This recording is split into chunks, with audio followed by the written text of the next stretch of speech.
Hey folks, Jonathan here. Here we got all the pistons in. Valley pan covers over, or valley pan. Now we're going to go ahead and try to get the oil pan on. I got to stretch the boom back out and pick the front of the engine back up. And then we can set it down permanent and get the motor mounts back on. All that good stuff. Alright. Okay, oil pan's on, painted, cleaned up, all that good stuff. And now I think I'll stick the starter on. And I've got to put the dipstick tube, it screws into the pan. I got to go ahead and get it in, get it cleaned up, painted first, then get it in. And that way we can go ahead and sit this thing down. That way I can start working on the top side. Another day. It's time to get the heads ready. So what we're going to do is something I've already done. It's an old school gas test where you pour gas in the chambers and you see which ones leak through. And really you don't want any leaking through, but I already know that we're going to have some issues on the valves, so I didn't mark which ones was actually giving trouble. So that's what we're going to do now, and then we're going to mark them, and then that way when I tear it down I'll know what to look for, which cylinders to look for having an issue. And so we're going to get some gas in it real quick. I got both heads set up here and we'll get her done. Okay, we're going to fill it up with gas, and we'll just wait around and see which ones leak down. And I hope I got all the plugs tight.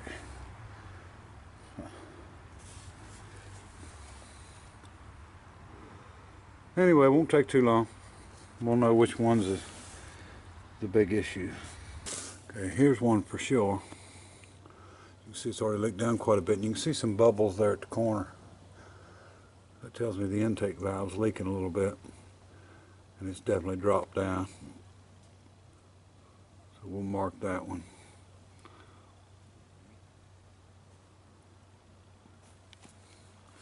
Yeah, that one's leaking pretty bad.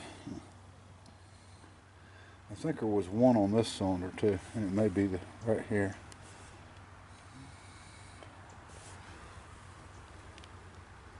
Now, believe it or not, okay, this is cylinder 4 and 6. These are the two cylinders that I cleaned the surface on that we found the little dings on. So one of these valves may have something in it, or could actually be bent. We'll see.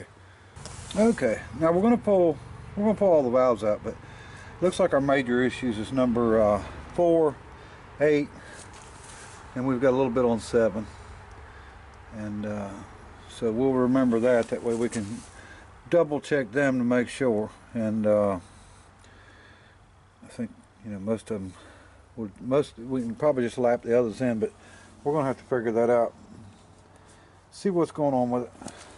You know, it's been really hot here, sun's shining hard every day, and today's a little bit cooler, thank goodness. But in this Nash, and you can see it's a light color, I set a can of Pepsi, and an unopened can of Pepsi, and I want to show you what happened. So if you leave your kid in your car, be ready for a butt whipping. Okay, we have all the valves out, and I've got them lined up here. And here's number 8. This was the exhaust that was leaking. And it looks like it's just some corrosion, carbon. So we're going to grind all these exhaust valves. I was worried about number 4 intake, but I did put it in the valve grinder and turn it. I went ahead and ground it just lightly and made sure that it wasn't warped. There's no issues there. We'll have to look at the seat really well. But I'm going to go ahead and grind these exhaust valves and clean everything up. And then we will jump on this head and get it cleaned up and make sure all the surfaces are good. So, alright. Okay folks, we may be held up again on this deal. This is the number 8 that was leaking through, and hopefully you'll be able to see these pits in it. And I don't think I can grind it any farther and get them out. So we may have to order some valves. I'm going to go ahead and grind the other exhaust valves and just see what they look like. Okay folks, I think this is the time where we say it's time to put the brakes on and order a new set of exhaust valves. You've seen the first one. Here's another one.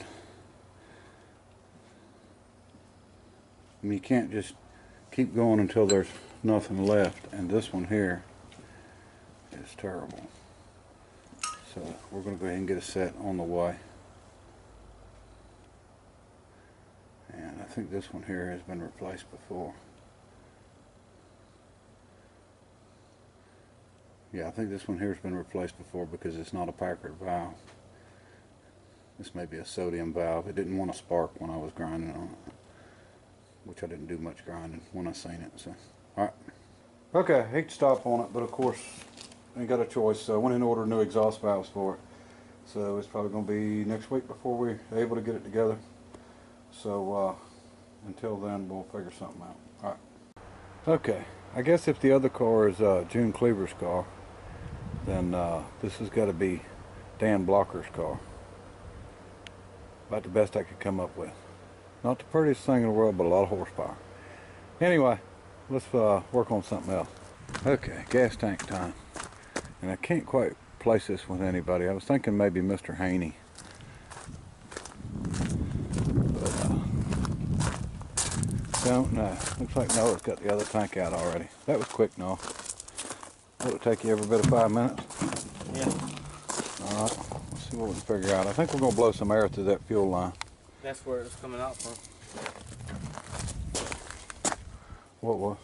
Nasty brown looking stuff. Nasty stuff. Hopefully we're going to be able to use it. Oh my goodness. Yeah, we're going to have to clean it up one way or the other. Let me see. Yeah, there you go. That's not a pickup, that's just the pickup's on the other side. That's just a damn float. Yeah, we're going to have to clean it. I don't have much choice. The good part about this is the electronics at the top, and this works off the gear. As it turns this gear. We just have to make sure it's good and free. Yeah, it's turning now. It's working, we just need to clean it real good. Alright. Look in there. On this side. The line is hanging. Look. Yeah. There you go, folks. That's what I was talking about. The liner is coming out.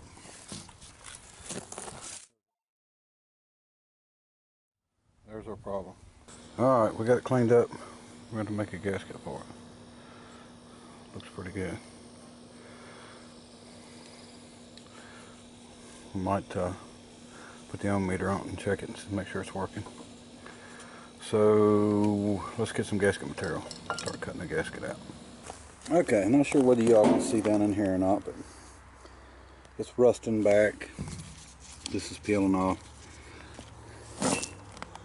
There's pieces everywhere in there, so it just looks terrible. Anyway, I'm not saying that this couldn't be cleaned back up and redone, but I don't want a 10-year gas tank. I want a 30, 40-year gas tank. I mean, that's the deal, is to try to make this stuff last. So that's why we're putting the new one in. And I'll save the old one, and when I sell the other one, I'll just include this with it. If somebody wants to fix it, they can fix it. But I plan on driving this, and I'm not going to have issues like that. Okay, folks, if you remember right, this was the carburetor off of the 50 Sedan delivery. Hold it for me now. And we cleaned this thing. It was nice and clean inside. And I'll show you what that gas tank with that crap in it done to it. There you go. All of this gray looking mud is what happened. I don't know what that's got to do with that liner in that tank, but that's what we ended up with. So that's one of the reasons we needed a new tank. So, time to clean it out. Okay folks, cleaned the carburetor. got it together. Carburetor's not quite right. I'm going to have to order a kit too. Of course, I never put a needle and seat in it. We've got the new tank on. I don't know if you'll even be able to see it, but it's there. So we're back to running this. Hopefully we'll have this on the road soon.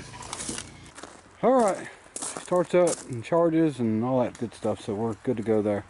We'll get working on them windows and what else we got to do? We got some more wiring, stuff like that to do. Get some seats mounted, but we'll be back on this soon. But we're going to get back on this Studebaker as soon as the parts come in. So I appreciate everybody watching, and until next time, bye.